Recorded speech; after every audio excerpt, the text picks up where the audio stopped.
देखिए, लोकसभा होती है, लोकसभा की जो प्रोसीडिंग्स होती हैं उसको की जो अध्यक्षता करता है एक स्पीकर होता है, एक अध्यक्ष होता है जो लोकसभा की प्रोसीडिंग्स की जो है अध्यक्षता करता है। जो आपने देखा होगा कि जो है आपका नंबर है, आप बोलिए, ऑर्डर ऑर्डर, या शांत हो जाइए, आप बोलिए। ये जो स्पीकर होता है, लोकसभा में स्पीकर और डिप्टी स्पीकर होते हैं जो क्या करते हैं, वहां की कार्रवाई का संचालन करते हैं, वो मैनेज करेंगे। हाँ, किसको कितना टाइम है बोलने का, कि आपको 2 मिनट दिए जाते हैं या आपको 5 मिनट दिए जाते हैं। हाँ हाँ, तो स्पीकर जो है उसको जो है कोई कई लोगों के उसके पास वो आते हैं कि हमको बोलना, एक उनको पहले से जो है भेजना पड़ता है कि हमको बात करनी है, हमें बोलना है, हमें एड्रेस करना है। तो वो उसके बाद उसमें से उनको जो है अलॉट करते हैं टाइम, कि कोई महत्वपूर्ण नेता है, बड़ा मंत्री है, उसको 5 मिनट या उसको 10 मिनट या उसको 15 मिनट, इस प्रकार हर एक को मौका देते हैं। उसके बाद जैसे उनका टाइम ओवर हो जाता है उनको रोकते हैं, अब आप बस कीजिए। दूसरा, इस बात को भी देखते हैं कि जो कुछ आप बोल रहे हो वो संसदीय मर्यादा के अंदर होना चाहिए, कुछ इस प्रकार से ना बोलिए जो आपत्तिजनक है। हाँ, उसको रोक देंगे और उसने जो कुछ कहा है उसको रिकॉर्ड में शामिल नहीं किया जाएगा। क्योंकि जितने भी वहां बातें होती हैं हर चीज रिकॉर्ड में शामिल की जाती हैं।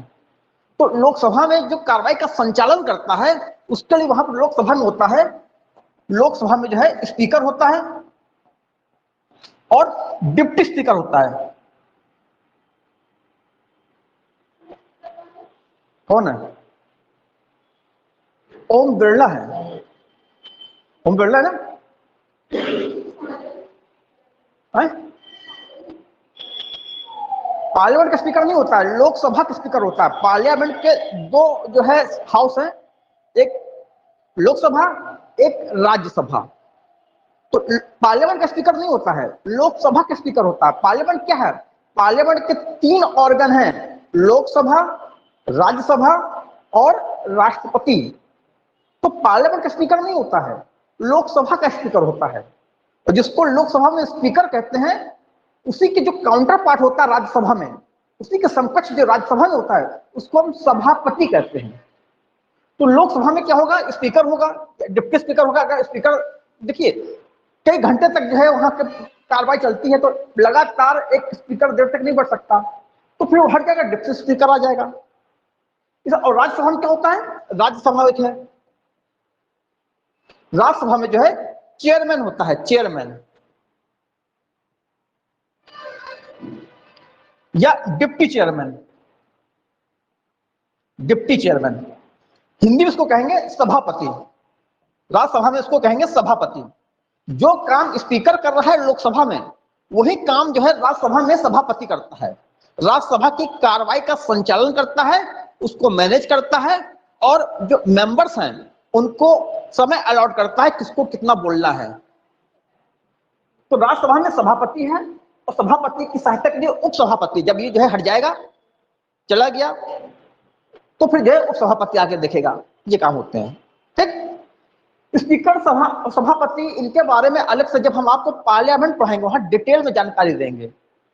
यहाँ पर तो आपको एक रफ आइडिया दे रहे हैं, एक रफली जो है आपको इंफॉर्मेशन दे रहे हैं कि लोकसभा की कार्रवाई में स्पीकर और डिप्टी स्पीकर होते हैं, राज्यसभा की कार्रवाई में सभापति उपसभापति होते हैं। मान लीजिए किसी समय जो है, किसी पॉइंट ऑफ टाइम में जो है स्पीकर और डिप्टी स्पीकर दोनों पद वैकेंट हैं, दोनों पद खाली हैं, दोनों ऑफिस में कोई नहीं है, तो फिर राष्ट्रपति का जो है, राष्ट्रपति इंपावर होता है, वो लोकसभा के किसी मेंबर को स्पीकर अपॉइंट कर सकता है। इसी प्रकार से अगर राज्यसभा की कार्रवाई में चेयरमैन और डिप्टी चेयरमैन दोनों ऑफिस जो है वैकेंट है, दोनों पद खाली हैं, तो फिर कार्रवाई के संचालन के लिए राष्ट्रपति को इस बात की अथॉरिटी होती है कि किसी मेंबर ऑफ जो है राज्यसभा, किसी भी मेंबर ऑफ राज्यसभा को वो जो है चेयरमैन अपॉइंट कर सकता है। तो ये बात आपको बस लिखानी है। देखिए, ये इस प्रकार के जो प्रश्न हैं ये खास तौर से पीएसएस की परीक्षा पूछे जाते हैं कि राष्ट्रपति की विधायी शक्तियां, legislative powers and functions of president, उसको आप डिस्क्राइब कीजिए। इस प्रकार के प्रश्न जो है स्पेशली पीएसएस की परीक्षा पूछे जाते हैं और ऑब्जेक्टिव में तो हर एग्जाम पूछा जाता है। तो इसको लिखा रहे हैं हम आपको कि अगर किसी समय जो है राज्यसभा में सभापति उपसभापति दोनों पद खाली हैं, तो राष्ट्रपति को अधिकार होता है कि वो राज्यसभा के ही किसी मेंबर को, किसी कोई बाहर का मेंबर नहीं, राज्यसभा का ही मेंबर जो होगा उसको जो है चेयरमैन अपॉइंट कर देंगे। लिख लीजिए।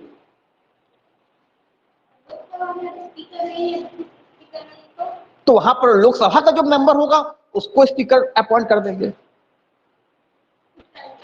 हाँ, क्योंकि स्पीकर का बाकायदे जो लोकसभा के अंदर चुनाव होता है, लोकसभा के मेंबर के बीच में से ही एक स्पीकर चुना जाता है।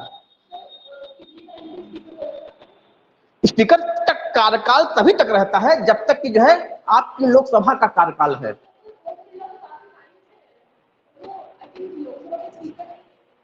तो हाँ, तो हो सकता कि अब इसमें ना हो सकता कि देख लीजिए कौन है स्पीकर, देखिए कौन सा है। हो सकता कि ये जो 2019 में जो चुनाव हुआ लोकसभा का, हो सकता है उसमें वो ना हो। हाँ। कौन? ओम बिरला। हाँ, तो बस यही है, ओम बिरला है। 2019 है। उसके पहले जो है, उसके पहले शायद मीरा कुमार थी ना। ओम बिरला के पहले मीरा कुमार थी। मीरा कुमार थी, कौन थी? लेडीज थी। उन्हें मीरा कुमार ने वो दूसरी थी, मीरा कुमार नहीं थी, वो थी। उनका नाम याद, उनके चेहरा याद आ रहा है, उनका नाम याद नहीं आ रहा है। कोई महाजन करके थी क्या? महाजन करके कोई है लेडी महाजन? हाँ हाँ, सुमित्रा महाजन। सुमित्रा महाजन, सुमित्रा महाजन थी इसके पहले।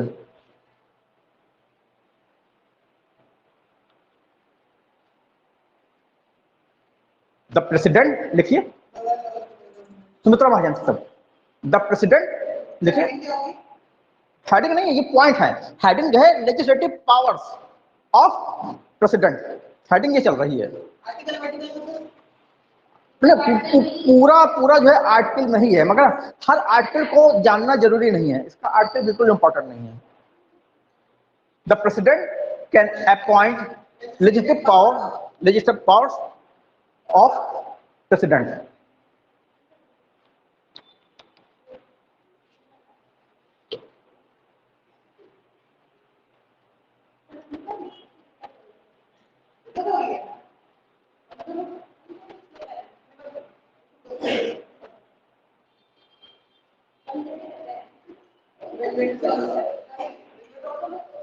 The president can appoint a member of Lok Sabha.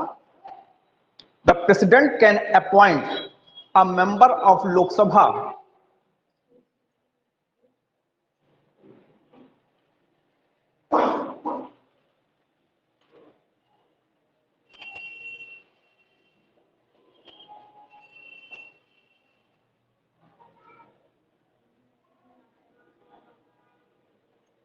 the president can appoint a member of Lok Sabha, a speaker, as a speaker, as a speaker,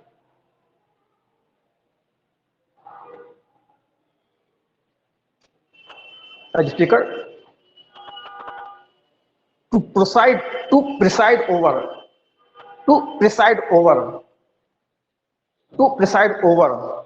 the proceedings, to preside over the proceedings of Lok Sabha, to preside over proceedings of Lok Sabha if officers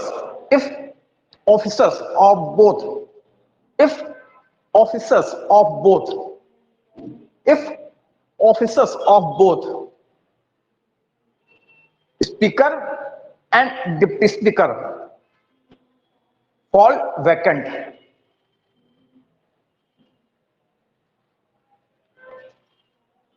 राष्ट्रपति लोकसभा के किसी सदस्य को, राष्ट्रपति के किसी सदस्य को लोकसभा की कार्रवाई संचालित करने के लिए राष्ट्रपति लोकसभा के किसी सदस्य को लोकसभा की कार्रवाई संचालित करने के लिए स्पीकर नियुक्त कर सकते हैं। राष्ट्रपति लोकसभा के किसी सदस्य को, मेंबर ऑफ लोकसभा लिखा है, आप लोग देखिए इसमें लिखा ना, राष्ट्रपति लोकसभा की कार्रवाई को संचालित करने के लिए लोकसभा के किसी सदस्य को स्पीकर नियुक्त कर सकते हैं। लोकसभा के किसी सदस्य को स्पीकर नियुक्त कर सकते हैं यदि लोकसभा में अध्यक्ष और उपाध्यक्ष, यदि लोकसभा में अध्यक्ष और उपाध्यक्ष दोनों पद एक साथ खाली हैं। यदि लोकसभा में अध्यक्ष और उपाध्यक्ष दोनों पद एक साथ खाली हैं, और समझ आ गई ना। मानो जो स्पीकर ये अपॉइंट किया गया है ये टेम्परेरी रहेगा, ठीक है। बाद में क्या होगा कि लोकसभा में जो है, क्योंकि दोनों ऑफिस वैकेंट है, तो बाद में लोकसभा के मेंबर्स के बीच में से ही जो है इलेक्शन कराकर एक व्यक्ति को स्पीकर,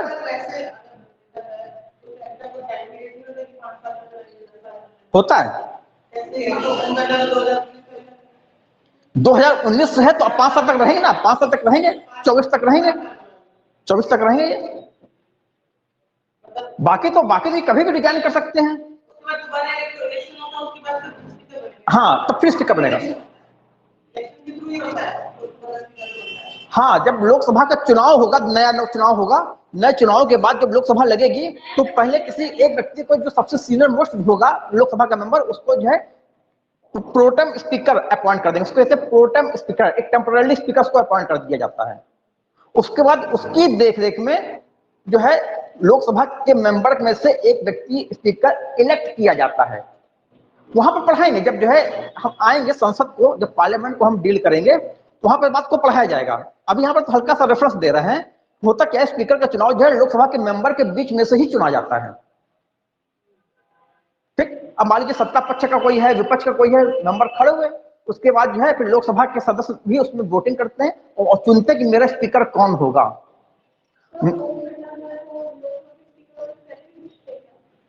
मेंबर पार्लियामेंट थे,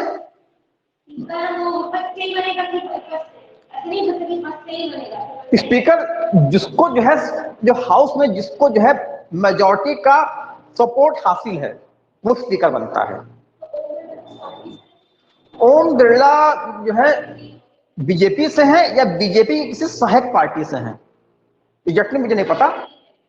ओम बिरला या तो इसमें स्पीकर वो बनेगा क्योंकि लोकसभा में मेजॉरिटी किसकी है, लोकसभा में मेजॉरिटी जो है बीजेपी एंड एलाइज की है, बीजेपी उनके सहयोगियों की है। तो जो ये गठबंधन जिसको एनडीए कहते हैं, जो ये एनडीए गठबंधन जिसको अपना प्रत्याशी बनाएगा स्पीकर के लिए, वो अपने आप जीत जाएगा, ठीक। क्योंकि लोकसभा में उसको मेजॉरिटी का समर्थन हासिल होना चाहिए। अब मान लीजिए राहुल गांधी आप किसी व्यक्ति को कहते हैं कि मेरे तरफ से ये स्पीकर का कैंडिडेट है, तो हार जाएगा, क्योंकि लोकसभा में राहुल गांधी के समर्थक जो एमपी हैं बेहद कम है, ठीक। तो स्पीकर हमेशा उसका बनता है जिस पार्टी को मेजॉरिटी का समर्थन हासिल होता है। अब एक बार से अटल बिहारी वाजपेयी की सरकार थी, उनको जो है सबसे बड़ा लार्जेस्ट पार्टी उनकी थी, मगर उनको मेजॉरिटी नहीं हासिल थी और बाकी सभी जो है पार्टी के लोग उनके विरोध में थे। अब ये देखना था कि क्या पार्टी को मेजॉरिटी हासिल है कि नहीं लोकसभा में। तो जिस पार्टी को लोकसभा में मेजॉरिटी हासिल होती है उसी की सरकार बनती है। तो अब ये चेक होना था कि इनको क्या मेजॉरिटी हासिल है कि नहीं। तो ये देखा जा रहा था कि जब आप स्पीकर का चुनाव कराओगे, आप जिस कैंडिडेट का समर्थन करोगे ये स्पीकर है, अब क्लियर हो जाएगा कि आपकी पार्टी को मेजॉरिटी है कि नहीं। अगर स्पीकर का कैंडिडेट जीत जाता है तो आपकी पार्टी को मेजॉरिटी है, कैंडिडेट हार जाता है तो आपकी पार्टी को मेजॉरिटी नहीं है। तो अटल बिहारी वाजपेयी की पार्टी ने, बीजेपी की पार्टी ने, एनडीए की पार्टी ने अपना कोई स्पीकर खड़ा ही नहीं किया। इसके विपक्ष में जो पार्टी थी संयुक्त मोर्चा की, उसने जिसको स्पीकर अपना खड़ा किया उसी को बीजेपी ने भी सपोर्ट कर दिया। कुल मिलाकर सार इतना है कि स्पीकर का चुनाव जो है लोकसभा के मेंबर के बीच में से किया जाता है। Speaker to the Lok Sabha is elected from amongst the members of Lok Sabha. कोई बाहर का व्यक्ति स्पीकर नहीं बनता है, ये चीज है। तो उनके बीच में चुनाव होता है। अब मान लीजिए किसी कारणवश अचानक स्पीकर और डिप्टी स्पीकर दोनों पद एक साथ खाली हो गए, तो कार्रवाई का संचालन कैसे किया जाए? तो कार्रवाई के संचालन करने के लिए राष्ट्रपति लोकसभा के ही किसी एक मेंबर को स्पीकर अपॉइंट कर देते हैं। ये राष्ट्रपति की जो है लेजिस्लेटिव पावर में काउंट किया जाता है। जो राष्ट्रपति की लेजिस्लेटिव पावर्स हैं उनमें से एक यह है कि अगर किसी समय लोकसभा में स्पीकर डिप्टी स्पीकर दोनों पद खाली हैं, तो राष्ट्रपति लोकसभा के ही किसी एक मेंबर को स्पीकर अपॉइंट कर देगा। उसी प्रकार से देखिए आगे, सिमिलरली हाँ इसी में similarly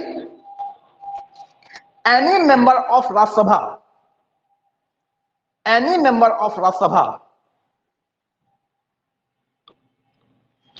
can be appointed by the president. Rajya Sabha, any member of Rajya Sabha can be appointed by the president, to preside over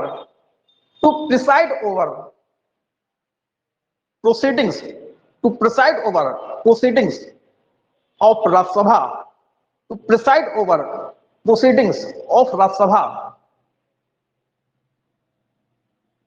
if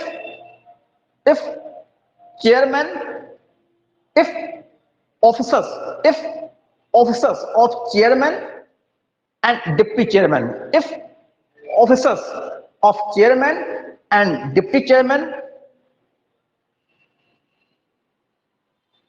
fall vacant at the same time,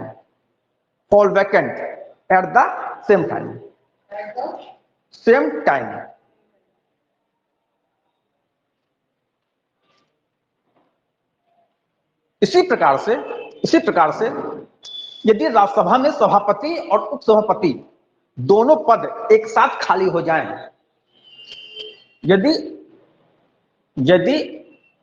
Rajya Sabha में सभापति और उपसभापति दोनों पद एक साथ खाली हो जाएं, तो राज्यसभा की कार्रवाई का संचालन करने के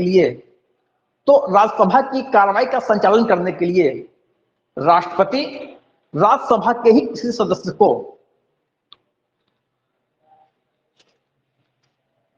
राज्यसभा की कार्रवाई का संचालन करने के लिए राष्ट्रपति खाली हो जाएं, तो राष्ट्रपति राज्यसभा की कार्रवाई का संचालन करने के लिए राज्यसभा के ही किसी व्यक्ति को नियुक्त कर सकते हैं।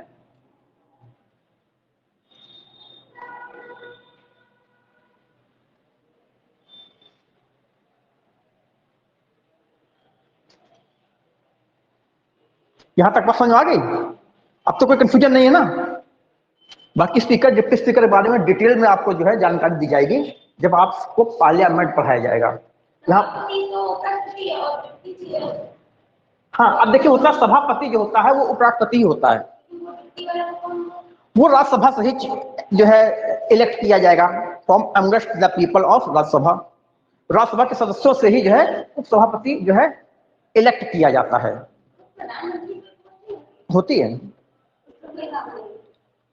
उसका भी वही काम होता है एक मंत्री का होता है। हाँ,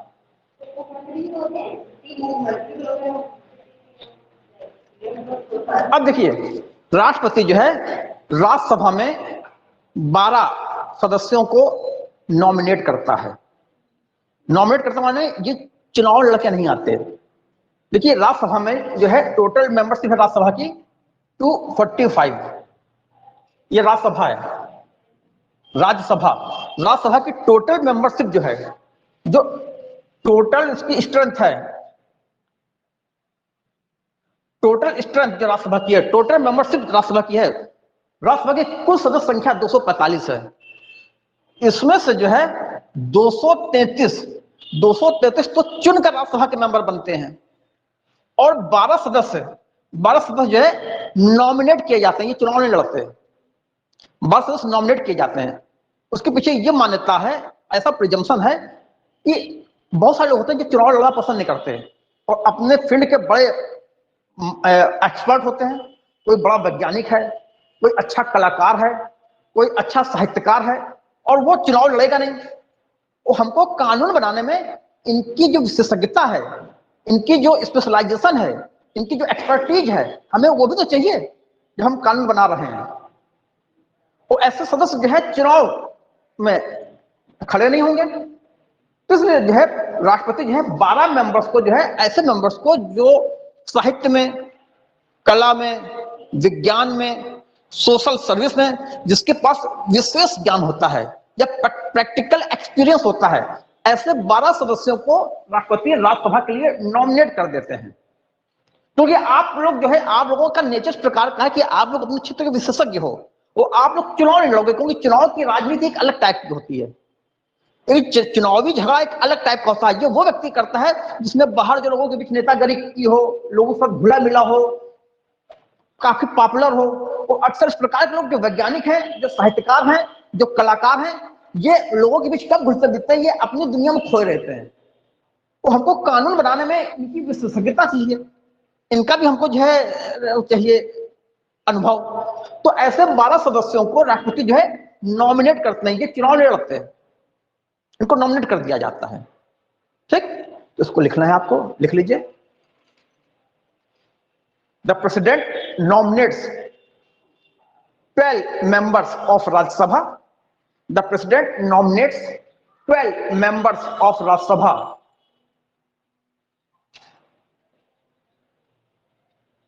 Having special knowledge, having special knowledge or practical experience, having special knowledge or practical experience of art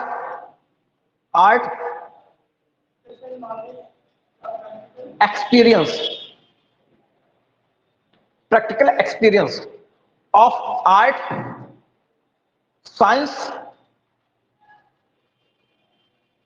literature, art, science, literature और सोशल सर्विस,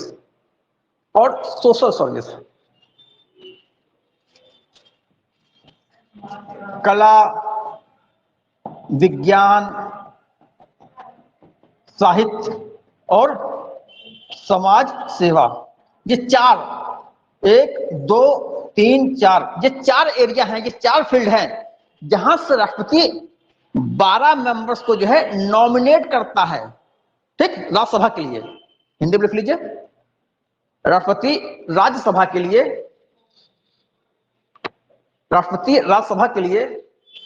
12 ऐसे सदस्यों को मनोनीत करता है।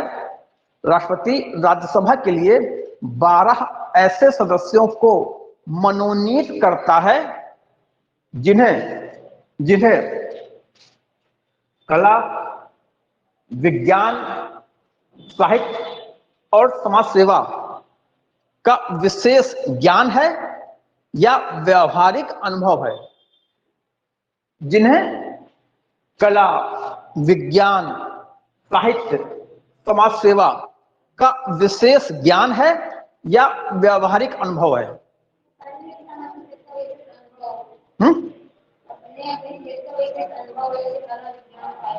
हाँ, अब देखिए जो 12 सदस्य हैं, हो सकता है कि 12 के 12 जग कला से कर लिए जाएं, या 12 से 12 समाज सेवा से कर लिए जाएं, या 4 इससे 4 इससे 4 इससे 4 इससे कर लिए जाएं, या यहां से 6 कर लिए जाएं और अकेले यहां से 6 कर लिए जाए। कैसे भी करके कुल मिला के यहां से इन 4 क्षेत्र से 12 सदस्य को जो है नॉमिनेट किया जाएगा।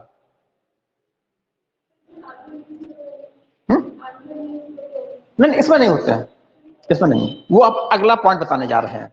ये जो आपका है, ये आर्टिकल 80 के तहत ऐसा किया जाता है। ब्रैकेट में लिख लीजिए आर्टिकल 80। आर्टिकल 80 राज्यसभा में जो 12 सदस्य को राष्ट्रपति नॉमिनेट कर रहा है, ये अनुच्छेद 80 के तहत ये पूरा काम किया जाता है।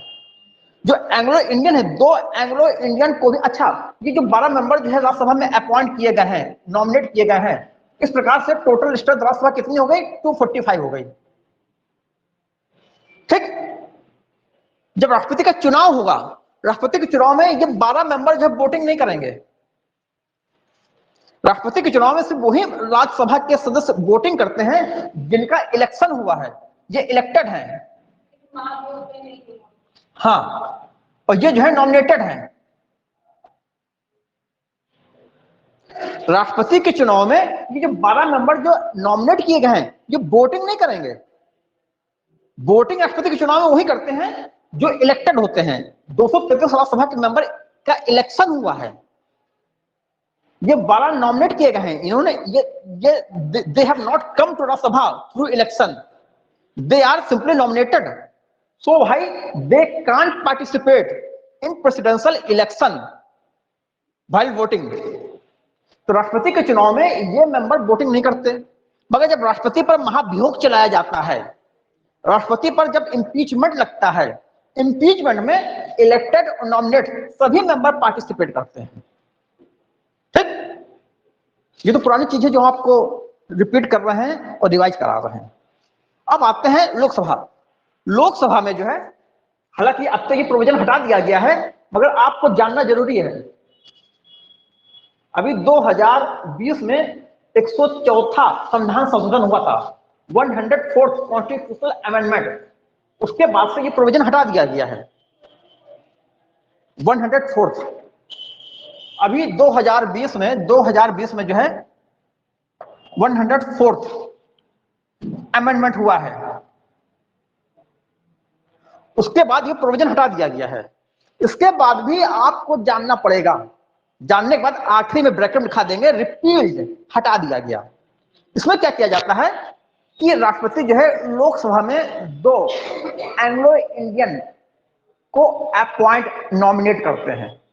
इसके पीछे भी यही धारणा है कि चुनाव के माध्यम से हो सकता है एंग्लो इंडियन ना आ पाए, वो उन्होंने पार्टिसिपेट ही नहीं किया चुनाव में। तो देश में एंग्लो इंडियन का भी एडुकेट रिप्रेजेंटेशन होना चाहिए। विधायिका में, लेजिस्लेचर में, देश की संसद में, लोकसभा में एंग्लो इंडियन का भी प्रतिनिधित्व होना चाहिए।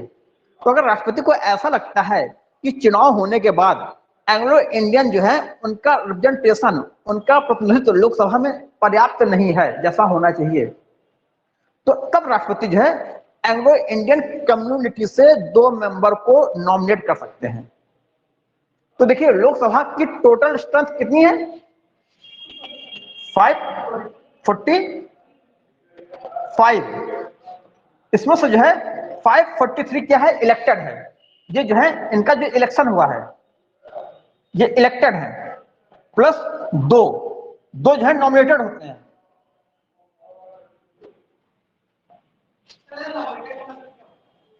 माने ये चुनाव नहीं लड़ा है, राष्ट्रपति ने इनको जो है नॉमिनेट कर दिया है, यहां पर जो है 2 मेंबर इनको भी बना दिया है। एंग्लो इंडियन लिया, कहा आप भी जो मेंबर बन जाइए राज्यसभा के। नहीं, इस पर इनका बैकग्राउंड है कि ये एंग्लो इंडियन है, इनका ये बैकग्राउंड है। एंग्लो इंडियन माने पिता के साइड से हैं, मदर की साइड से ये जो है, अगर मदर साइड से जो है यूरोपीय हैं और पिता की साइड से भारतीय हैं, पिता भारतीय है तो बस ये नॉर्मल जो है ऑर्डिनरी ये इंडियन सिटीजन माने जाएंगे। ठीक भाई, जैसे मान लीजिए उत्कर्ष की शादी हो जाती है किसी जो है यूरोपीय से, जब बाहर जॉब करने जाते हैं, है इंडियन ही, भारत में छोड़ा, उनकी शादी, उनको वहां कोई जो है गोरी में पसंद आ जाती है, और इनका जो बच्चा होगा, क्योंकि फादर जो है इंडियन है तो बच्चा जो है वो नॉर्मल जो है इंडियन माना जाएगा, उसको एंग्लो इंडियन नहीं कहेंगे। देखा जाए एक प्रकार का ये भेदभाव है, इट इज ए डिस्क्रिमिनेशन, ये डिस्क्रिमिनेशन है।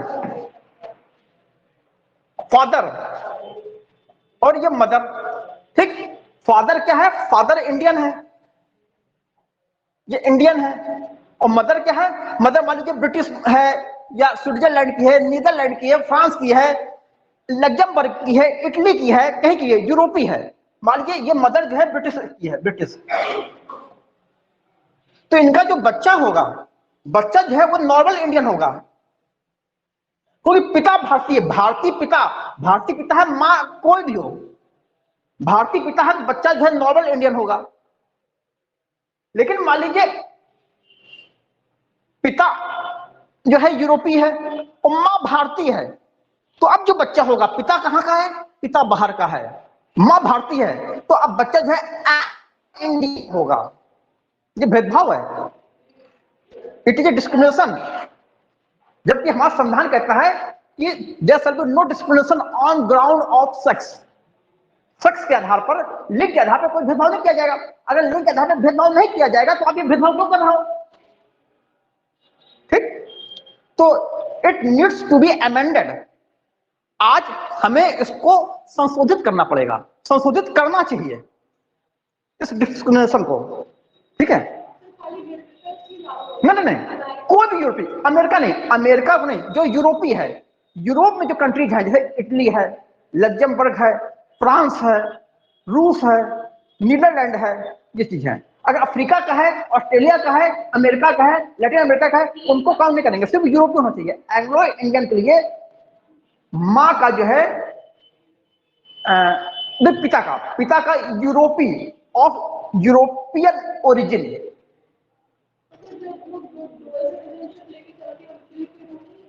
भारत जो है does not recognise dual citizenship.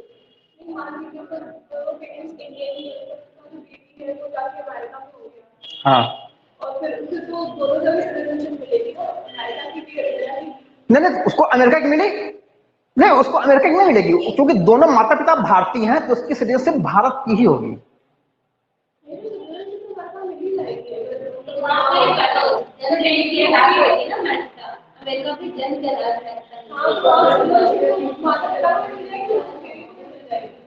बिल्कुल मिल जाएगी।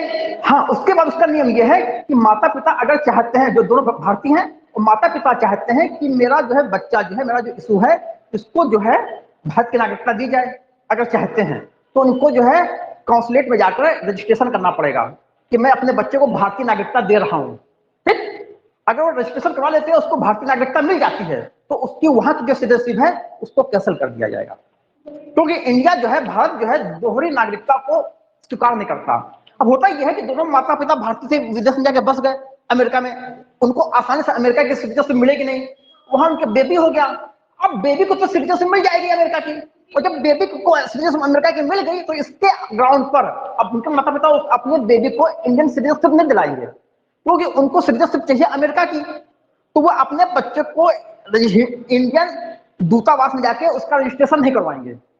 ठीक, बच्चे की अमेरिकी सिटीजनशिप को मेंटेन रखेंगे, और इसके ग्राउंड पर जब मेरा बच्चा अमेरिकी है तो मुझे भी तो अमेरिका की सिटीजनशिप चाहिए, इस ग्राउंड पर वो जो है अमेरिकी नागरिकता ले लेते हैं।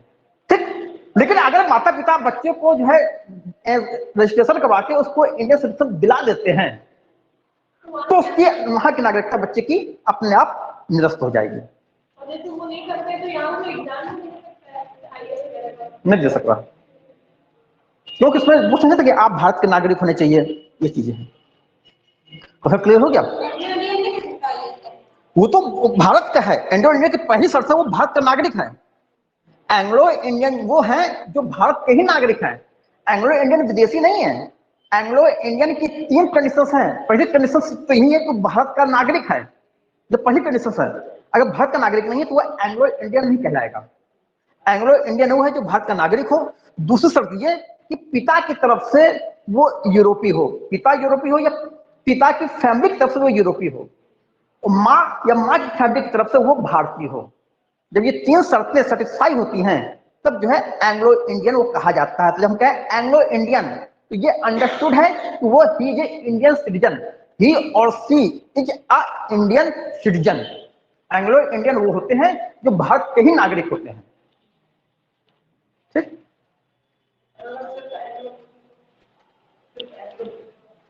तो क्या करना, मसल देखना। नहीं, ऐसा नहीं पूछेंगे ना। प्रश्न जो है बेतुके नहीं पूछे जाते हैं। प्रश्न जो होते हैं वो रैशनल होते हैं, रीजनेबल होते हैं, कुछ भी नहीं पूछा जाता है। ऐसी तो कोई कंसेप्ट हमने सुनी नहीं है।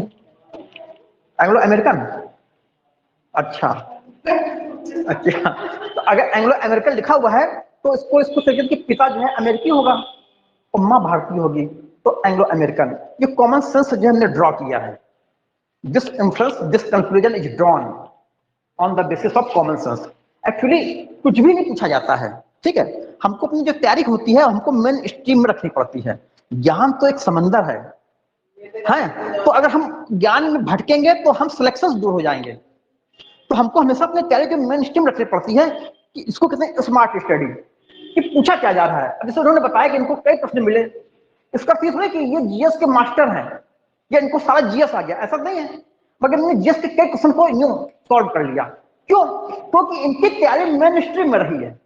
स्मार्ट स्टडीज को कहते हैं। एक हार्ड वर्क होता है, एक स्मार्ट स्टडी। जैसे आईबी का आपने दिया था ना, आईबी में इनने जो है इनको तमाम प्रश्न वहां पर मिल गए आराम से। तो क्या इनको पूरी पॉलिटिक्स आ गई या इनको पूरा जीएस आ गया? बिल्कुल नहीं आया।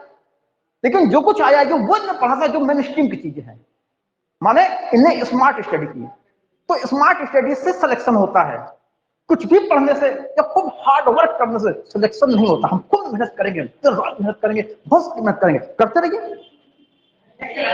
हार्ड वर्क जो है आपको सिलेक्शन दिला पाएगा, इस बात की गारंटी नहीं है, ठीक है ना।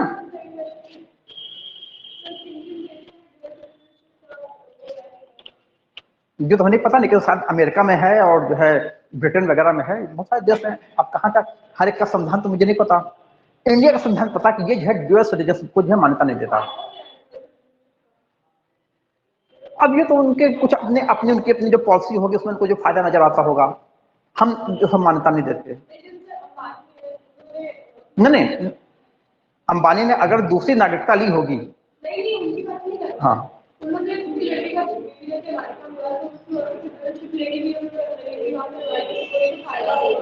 हाँ, ये अंबानी को जो उसमें नजर आए वो अंबानी जा सकते हैं, एग्जैक्टली इसके बारे में नहीं जा बता सकते।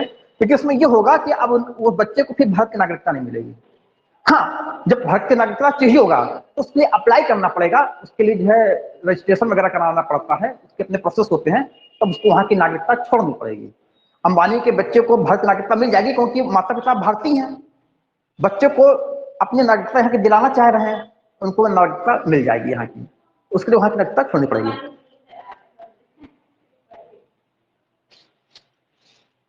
हाँ, तो हम ये बता रहे थे 543 सदस्य हैं, 2 सदस्य एंग्लो इंडियन कम्युनिटी के जो है नॉमिनेट कर सकता है राष्ट्रपति।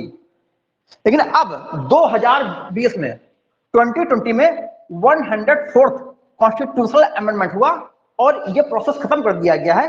अब राष्ट्रपति किसी भी 2 एंग्लो इंडियन को लोकसभा के लिए नॉमिनेट नहीं कर सकते। अब ये प्रोसेस खत्म कर दिया गया है।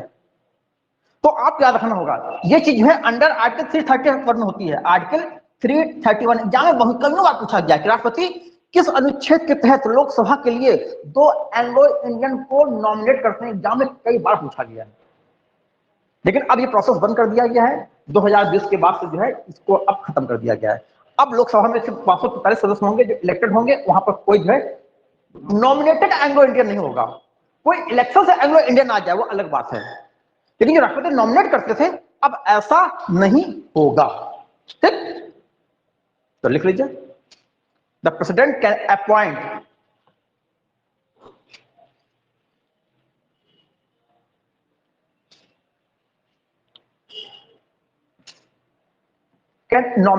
the president can nominate 2 members to the Lok Sabha. The president can nominate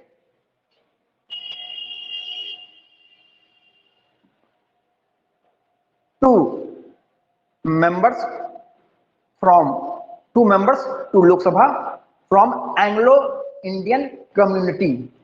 From Anglo-Indian community. Bracket में आर्टिकल 331, ब्रैकेट में article 331।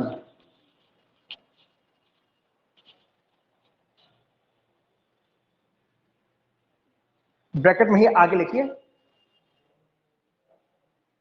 After 104th constitutional amendment 2020, after 104th constitutional amendment 2020, this provision has been repealed.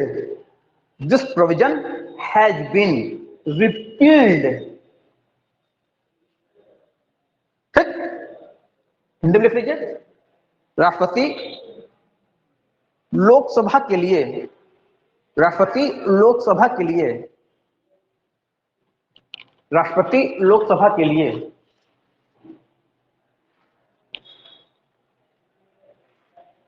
आंग्ल भारतीय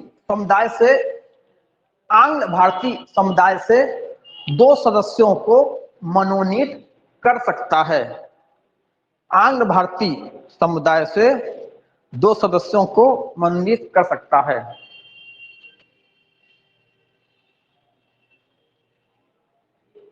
bracket में article 331, bracket में, और bracket में ही लिख लीजिए 104 संविधान संशोधन 2020 से इस उपबंध को हटा दिया गया है।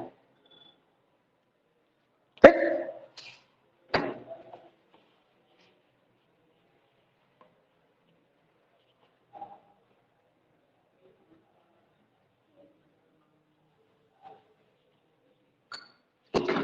अब देखिए, अगर लोकसभा के किसी मेंबर के डिस्क्वालिफिकेशन की बात आती है, सपोज कोई मेंबर जो है लाभ के पद में है, इस पर आरोप लगता है कि ये ऐसा पद लिए है जो ऑफिस ऑफ प्रॉफिट के अंतर्गत काउंट किया जाता है, तो लोकसभा का जो मेंबर होता है या राज्यसभा का जो मेंबर होता है, ये लाभ के पद में नहीं रह सकते।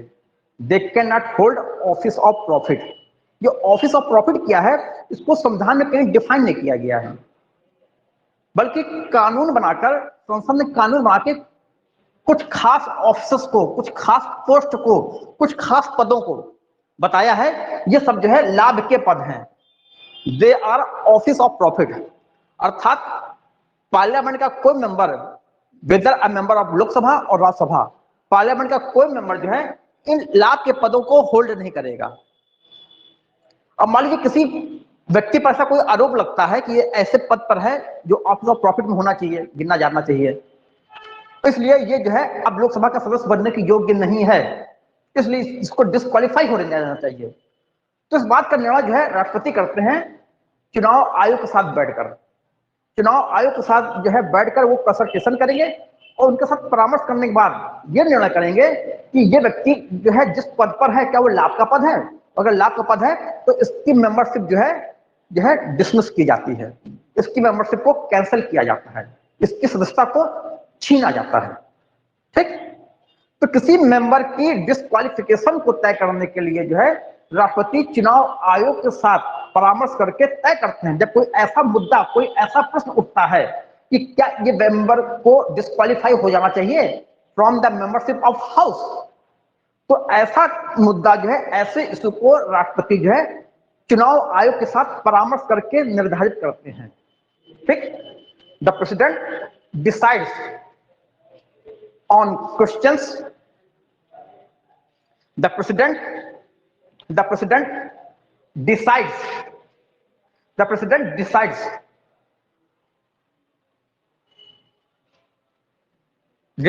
on question.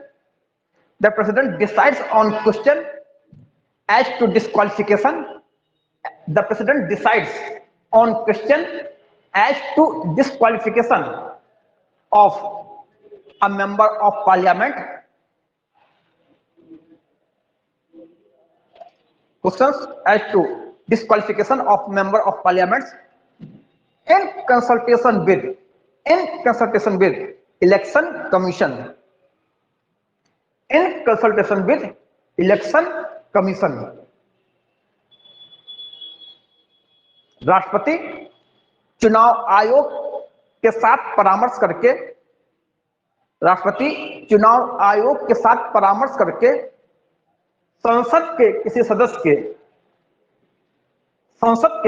सदस्य के अयोग्यता संबंधी प्रश्न का संसद के किसी सदस्य के अयोग्यता संबंधी प्रश्न का विनिश्चय करते हैं।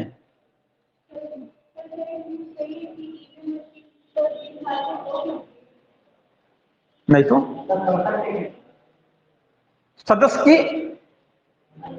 क्या हिंदी क्या लिखा है?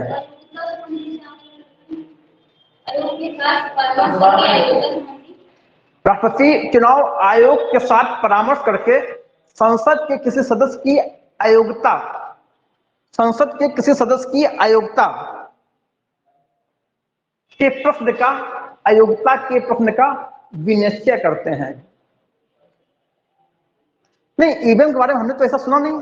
दूसरी चीज एक और भी है कि इस समय हम जो है करंट के टच में नहीं है। मुझे मौका नहीं मिल पाता है कि करंट की चीजों को मैं देखूं, लेकिन अगर कोई बड़ी चीज होती है तो वो अपने आप सामने आ जाती है।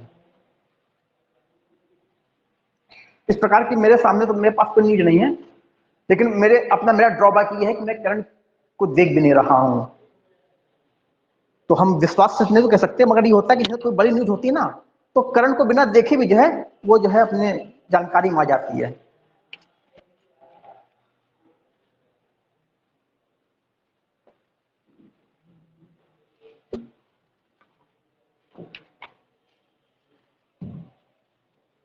ठीक, देखिए आप लोग विधेयक या बिल के बारे में जानते हैं? विधेयक या बिल किसे कहते हैं? हल्का से जान लीजिए, विधेयक किसे कहते हैं? विधेयक या अंग्रेजी में कहते हैं बिल। देखिए, कानून बनने के लिए जो है संसद के 3 पार्ट हैं। संसद के कितने ऑर्गन हैं? संसद के कितने सदन हैं? 2। कंफ्यूज मत होइएगा, यहां पर कंफ्यूजन हो जाता है। जब कहें संसद के सदन कितने हैं तो सदन 2 हैं, हाउस। लेकिन संसद के ऑर्गन कितने हैं? संसद के अंग कितने हैं? 3। राष्ट्रपति, राज्यसभा और लोकसभा। संसद के 3 ऑर्गन हैं। और संसद के हाउस सदन कितने हैं? राज्यसभा और लोकसभा, 2 हाउस हैं। देखो किस प्रकार से कानून बनता है, हल्का सा देखिए। आर्टिकल 246 के तहत जो है कानून बनने की प्रक्रिया दी गई है कि कोई जो है जो प्रस्ताव, कोई प्रपोजल, कोई रेजोल्यूशन टू द लॉ, कोई प्रस्ताव, कोई रेजोल्यूशन लाया जाएगा, चाहे लोकसभा में लाया जाए या राज्यसभा में लाया जाए, कहीं से भी इंट्रोड्यूस किया जा सकता है। लोकसभा है और राज्यसभा है। कानून का जो प्रपोजल है, कानून का जो कोई प्रस्ताव है, कहीं से भी इंट्रोड्यूस किया जा सकता है। अगर राज्यसभा में लाया गया है तो यहां से उसको सिंपल मेजॉरिटी से पास होना होगा, और पास होने के बाद उसको फिर लोकसभा भेजा जाएगा। यहां से सिंपल मेजॉरिटी से पास होगा। जब दोनों जगह से पास हो जाएगा, जो रेजोल्यूशन है, जो प्रपोजल है फॉर लेजिस्लेशन, दोनों जगह से जब पास हो जाएगा तो उसको टेक्निकल टर्म में हम कहेंगे अब ये बिल बन गया है, अब ये विधेयक हो गया है। माने कानून का प्रस्ताव लोकसभा और राज्यसभा जब दोनों जगह से पास हो जाता है तो हम उसको कहते हैं ये विधेयक है, ये बिल है। अभी तक वो एक्ट नहीं है, अभी तक वो अधिनियम नहीं बना। अब वो विधेयक जो है कहां जाएगा? अब वो विधेयक जो पहुंचाया जाएगा राष्ट्रपति के पास। राष्ट्रपति जब उसमें अपने सिग्नेचर कर देंगे, जब उसको अपनी एसेंट दे देंगे, सहमति दे देंगे, तब वो बन जाएगा एक्ट। और राष्ट्रपति ने अगर उसको वीटो कर दिया, मना कर दिया, नहीं देंगे, तो वो चीज वही खत्म हो जाएगी। ठीक, तो कानून की जो प्रोसेस है वो आर्टिकल 246 के अंदर दी गई है।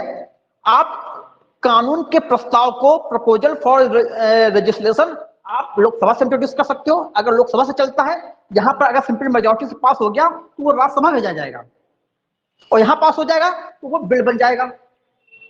या राज्यसभा से अगर आपने इंट्रोड्यूस किया है, यहां पास हो गया तो लोकसभा भेजा जाएगा, और लोकसभा में अगर पास हो गया तो फिर जो बिल बन जाएगा। और जब बिल बन जाता है, अर्थात कानून का प्रस्ताव जो लोकसभा राज्यसभा दोनों जगह से पास हो चुका है, अब वो बिल बन गया है।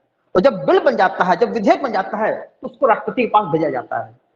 राष्ट्रपति उसमें सिग्नेचर करते हैं, वो एक्ट बन जाता है। राष्ट्रपति उसको वीटो कर देते हैं, एक्ट नहीं बनता। हाँ, वो कहानी खत्म हो जाती है उसी जगह। आता है आता है, कर सकता है। कर सकता है। अभी अभी हम लोग को वहां तक नहीं जाना, अभी हमको तो हम कुछ और बताना चाह रहे हैं। तो पहले हल्का सा मोटा मोटा आप तो जाने कि बिल किसे कहते हैं। First of all you should know what is bill, what is mean by bill. ठीक, तो बिल किसे कहते हैं, विधेयक किसे कहते हैं, हमने अभी आपको उसका रफ आइडिया दिया है। क्या क्या हो सकता है वो तो हम लोग जब पढ़ेंगे पार्लियामेंट तो हम उसको कुछ बताएंगे। बिल की बात समझ में आ गई। देखिए, तो कुछ बिल ऐसे होते हैं जो है सदन में, लोकसभा या राज्यसभा में राष्ट्रपति की परमिशन के बाद ही इंट्रोड्यूस किए जाते हैं, नहीं तो इंट्रोड्यूस नहीं किए जाएंगे।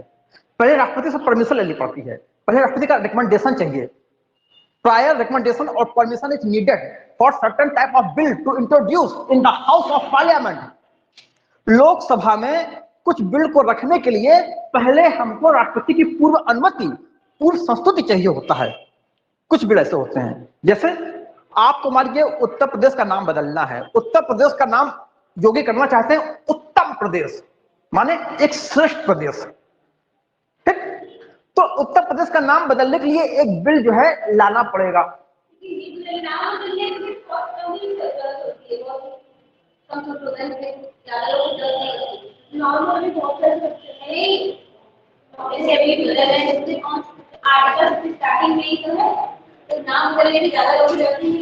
हाँ, जो जितने भी ऑर्डिनरी बिल होते हैं वो सिंपल मेजॉरिटी से पास होते हैं, साधारण बहुमत से। साधारण बहुमत का होता है उस दिन सदन में कितने लोग आए। सपोज जितने सदन में 100 लोग आए तो 100 लोगों की सिंपल मेजॉरिटी कितनी होगी। अगर उस बिल के फेवर में 51 लोग आ गए, सिंपल मेजॉरिटी हो गई। मान लीजिए उस दिन सदन में जो है सिर्फ 160 लोग आए, 160, तो 160 में जो है 50 81, अगर 81 लोग फेवर में हो गए, बिल पास हो गया। तो सिंपल मेजॉरिटी का अर्थ होता है उस दिन कितने मेंबर वहां प्रेजेंट थे और वोटिंग कर रहे थे।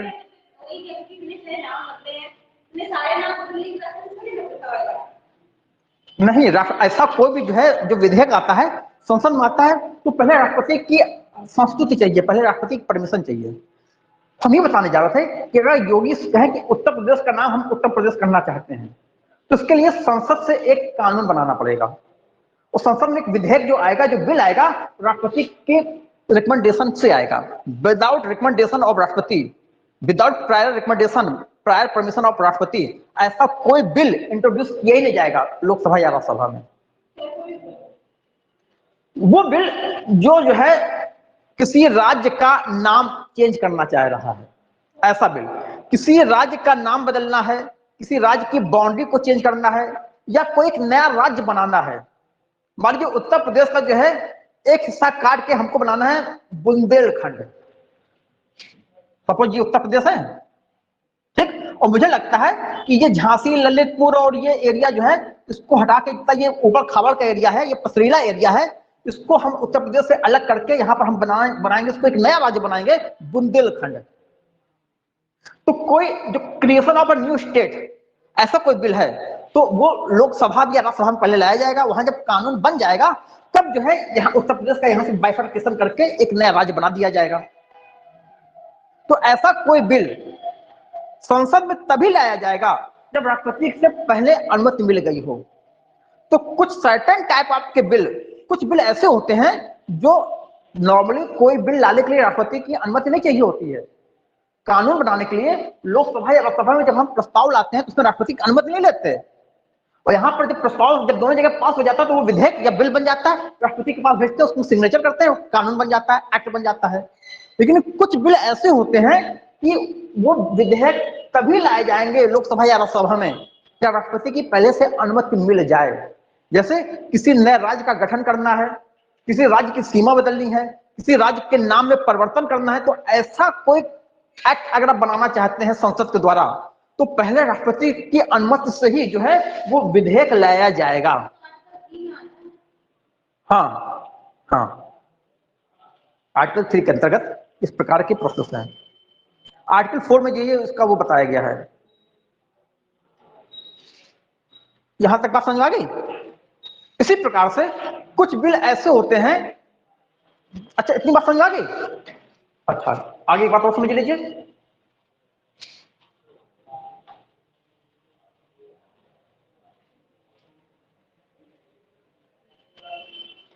देखिए, हमने आपको बताया था कंसोलिडेटेड फंड ऑफ इंडिया, एक टर्म बताया था संचित निधि। संचित निधि अंग्रेजी में कहते हैं कंसोलिडेटेड फंड। इसके बारे में हमने आपको बताया था, किसी को याद नहीं है? संचित निधि बताया था ना। देखिए, भारत सरकार की जो कंसोलिडेटेड फंड है संचित निधि ऑफ इंडिया,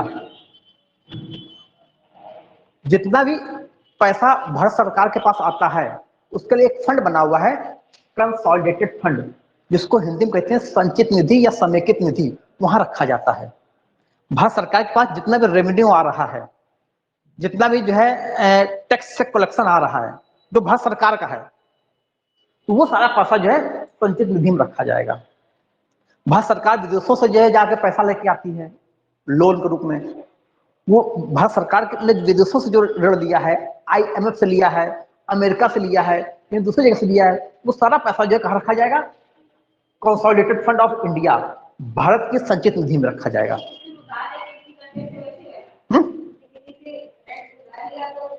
हाँ हाँ, सरकार का जितना पैसा सरकार विदेश से गई वहां से उधार लेके आई, वो उधार का पैसा कहाँ रखा जाएंगे? कोई खजाना बना होगा ना, वो है संचित निधि, यहाँ रख देंगे। हाँ, भारत सरकार को जो टैक्स से पैसा मिल रहा है, भारत सरकार टैक्स से जो पैसा ले रही है, भारत सरकार भी तो बहुत सारा टैक्स लगाती है, तो भारत सरकार का टैक्स से जो भी पैसा आ रहा है तो सारा पैसा भारत सरकार की संचित निधि है। संचित निधि किसकी? भारत की। भारत की संचित निधि, कंसोलिडेटेड फंड ऑफ इंडिया। इसी प्रकार से हर राज्यों की अपनी संचित निधि, उत्तर प्रदेश की अपना कंसोलिडेटेड फंड है। उत्तर प्रदेश सरकार को जितना भी पैसा देता है, कहीं से अनुदान, कहीं से ग्रांट मिला, उत्तर प्रदेश सरकार ने टैक्स लगाया उससे पैसा मिला, गाड़ी का चालान किया उससे पैसा मिला, उत्तर प्रदेश सरकार का जितना पैसा है वो उत्तर प्रदेश का अपना कंसोलिडेटेड फंड बना हुआ है, उत्तर प्रदेश सरकार का अपना संचित निधि बनी हुई है, वहां रखा जाएगा।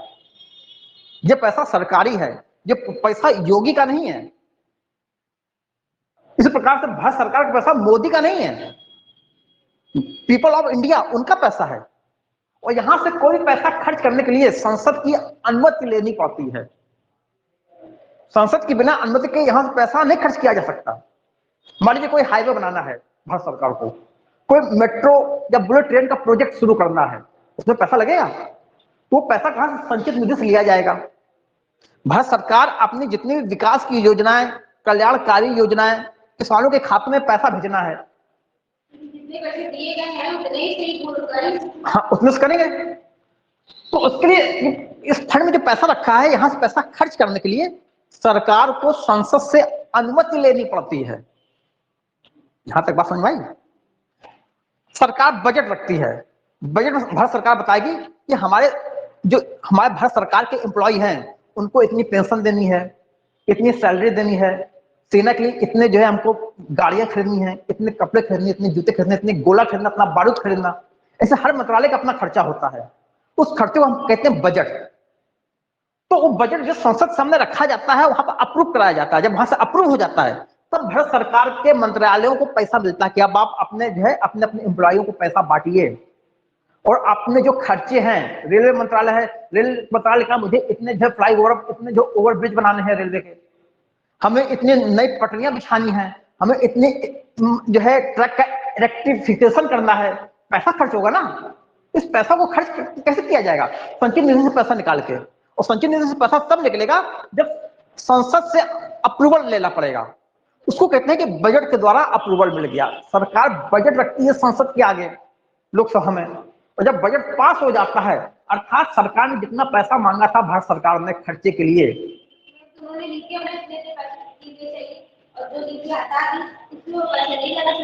जो जो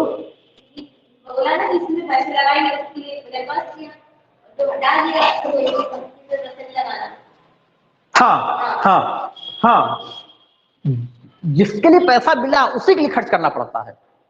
ये नहीं कि पैसा हमने मांगा था हाईवे के लिए, उस हाईवे की जगह हमने पैसा खर्च कर दिया जो है बुलेट ट्रेन में, ऐसा नहीं होगा। माने जिसके लिए अनुमति दी गई है संसद से, उसी के लिए खर्च करना होता है। जिसकी अनुमति नहीं दी गई उसके लिए पैसा खर्च नहीं कर सकते। एक ही नहीं, हाईवे पूरा नहीं पड़ा, जो पैसा आया कम पड़ गया, ठीक है, हमको और नया पैसा चाहिए, और नया पैसा के लिए फिर से आप पास कराइए। हाईवे मान लीजिए काफी लंबा चल रहा है, जितना पैसा निकाला था उतने पैसे बन नहीं पाया।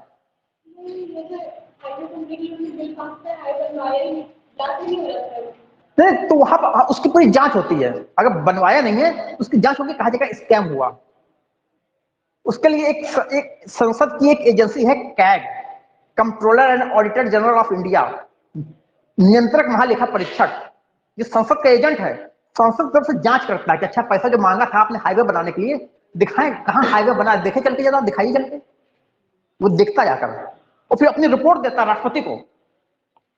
राष्ट्रपति को रिपोर्ट देता कि वहां पर जो हाईवे बनने के लिए आया था वहां पर बड़ा गड़बड़ घोटाला हुआ है, हाईवे तो कहीं दिखाई नहीं पड़ा, या हाईवे तो बना, मटेरियल बहुत ही उसने इंफीरियर क्वालिटी का प्रयोग किया है, वो 4 दिन में खराब हो जाएगा, पैसा तो उसने अच्छी क्वालिटी का ले लिया और फर्जी बिल लगा के उसमें खराब मटेरियल प्रयोग किया है। पूरी रिपोर्ट देता राष्ट्रपति को, राष्ट्रपति उस रिपोर्ट को बाद में संसद के सामने रखवाते हैं कि देखो तुमने पैसा दिया था हाईवे के लिए, हाईवे बन गया। हाईवे क्या बना है, हमारा कैग रिपोर्ट लेके आया है, जब उसको देखो। संसद देखते हैं ये गड़बड़ घोटाला हुआ, कौन है वो मंत्री, परिवहन मंत्रालय कहाँ है, कहाँ रोड मिनिस्टर है, पकड़ो उसको।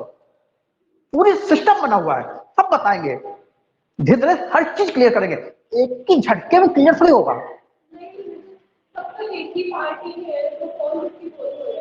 पार्टी तभी तो वो संसद के सामने रखा जाता है, पार्टी के सामने रखा जाता है।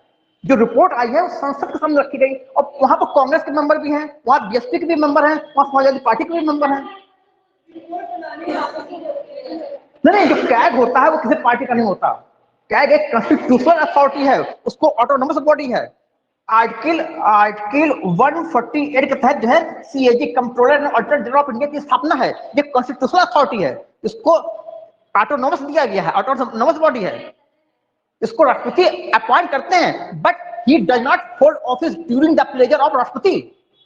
कैग जो है को अपॉइंट राष्ट्रपति करते हैं, मगर राष्ट्रपति के प्रसाद पर्यंत, राष्ट्रपति की इच्छा तक पद को धारण नहीं करते। देखिए हमने आपको लिखाया है, याद आ रहा है, माने राष्ट्रपति ने इसको अपॉइंट कर दिया, मगर राष्ट्रपति इसको मनमाने तरीके से निकाल नहीं सकते।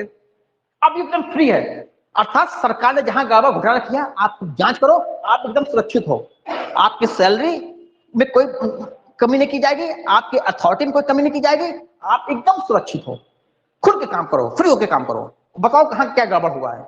तो इसको राष्ट्रपति अपॉइंट करते हैं, मगर राष्ट्रपति की इच्छा तक ये पद धारण नहीं करता। सारी चीज क्लियर होगी धीरे धीरे। तो वो गड़बड़ घोटाले की जांच की जाती है, कैग होता है, कैग अपनी रिपोर्ट राष्ट्रपति को देते हैं, राष्ट्रपति उस रिपोर्ट को संसद सामने रखवाते हैं, और संसद में विपक्ष भी बैठा हुआ है, वहां रिपोर्ट सामने रखी जाएगी। जब रखी जाएगी तो वहां पता है कि आपने कॉफिन, सेना के लिए कॉफिन मंगाने के बहाने इतना बड़ा घोटाला किया, कॉफिन में इतने पैसे खर्च नहीं होते जितने कि आपने पैसे खर्च कर दिए। आपने राष्ट्रमंडल खेल कराने में इतना बड़ा घोटाला किया, आपने जिस गमलों को मंगाया है किराए पर, उसमें से तो कितने ज्यादा गमले पूरे खरीदे जा सकते थे उससे कम पैसे में। हाँ ठीक है, तो हम ये बता रहे हैं कि जो कंसोलिडेटेड फंड ऑफ इंडिया होता है, यहां से कोई पैसा जो खर्च किया जाता है, कोई ऐसा विधेयक जिसमें जो है ये बताया गया कि हमें पैसा खर्च होना है। सपोज हमें जो है सांसदों के वेतन भत्ते बढ़ाने हैं, तो उसके लिए संसद में एक विधेयक आएगा कि सांसदों के, मेंबर ऑफ पार्लियामेंट के जो है वेतन भत्ते, पेंशन, अलाउंसेस, ये सब इतना होना चाहिए। जिससे पैसा कहां से खर्च होगा, भारत का संचित निधि से होगा ना। तो पहले ऐसा कानून आएगा, तो ऐसा कानून जिसमें भारत के संचित निधि से पैसा खर्च हो रहा है, ऐसा कानून का विधेयक संसद में तभी रखा जाएगा जब राष्ट्रपति की पूर्व अनुमति मिल जाए। फिर से सुनिए, ऐसा कोई बिल जिससे कि कंसोलिडेटेड फंड ऑफ इंडिया से पैसा खर्च हो रहा है, ऐसा कोई बिल जिससे कि कंसोलिडेटेड फंड से पैसा खर्च हो रहा है, ऐसा कोई बिल पार्लियामेंट में तभी रखा जाएगा जब पहले राष्ट्रपति की अनुमति मिल जाए। जैसे बजट है, बजट लोकसभा में तभी रखा जाता है जब राष्ट्रपति की पहले अनुमति ली जाती है कि हम बजट रखने जा रहे हैं। तो बजट के द्वारा सरकार क्या करेगी, सरकार जो है संसद से पैसा मांगेगी, मुझे इतनी सैलरी देनी है, इतने हाईवे बनाने हैं, इतने फ्लाईओवर बनाने हैं, इतने रेलवे लाइन बिछानी है, इतना इलेक्ट्रिफिकेशन करना है, इतना हेल्थ में चाहिए, इतना हमको वेलफेयर स्कीम में चाहिए, बजट पूरा सब रखा जाता है। तो बजट रखने के पहले आपको राष्ट्रपति से अनुमति लेनी पड़ेगी। तो ऐसा कोई भी बिल जिससे जो है भारत की संचित निधि से पैसा खर्च करना है, ऐसे बिल को रखने के पहले राष्ट्रपति की अनुमति ली जाती है। तो ऐसे कई बिल हैं, कुछ खास बिल हैं, जब वो संसद में रखे तभी जाएंगे जब पहले राष्ट्रपति की अनुमति मिल जाए। बात समझाते हैं? आगे ना अब लिखवा देंगे कल्पना।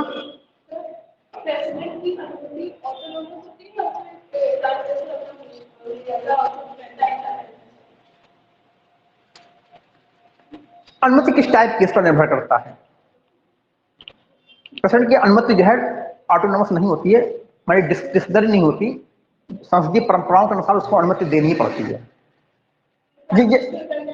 हाँ हाँ, वो अनुमति अगर अनुमति नहीं देता, सपोज मतलब बजट रखना है, वो अनुमति दे नहीं रहा है, हम अनुमति नहीं देंगे बजट रखने की, ठीक, तो फिर पूरा काम डिस्टर्ब हो जाएगा ना। तो क्या किया जाएगा, राष्ट्रपति अपने जो है ड्यूटी को निभा नहीं रहा है, माने वायलेशन ऑफ कॉन्स्टिट्यूशन का चार्ज लगाकर उस पर इंपीचमेंट का चार्ज लगाया जाएगा, उस पर महाभियोग लगा के उसको हटा दिया जाएगा पद से। राष्ट्रपति अपना काम नहीं कर रहा, अड़ंगा लगा रहा है, बाधा पहुंचा रहा है काम करने में, कि बजट रखना है, हम प्रेसिडेंट के पास अनुमति ले लेंगे, हम नहीं देंगे अनुमति। हमें उत्तर प्रदेश नाम रखना है उत्तर प्रदेश का, हम बिल रखना चाह रहे हैं, प्रेसिडेंट कह रहे हम नहीं देंगे अनुमति। अरे यार तुम यहाँ बैठाए क्यों गए थे, अनुमति देने के लिए बैठाए गए हो कि अड़ंगा लगाने के लिए, माने तुम काम नहीं कर रहे हो। अब उसको हम कोर्ट में जाकर शिकायत नहीं कर सकते।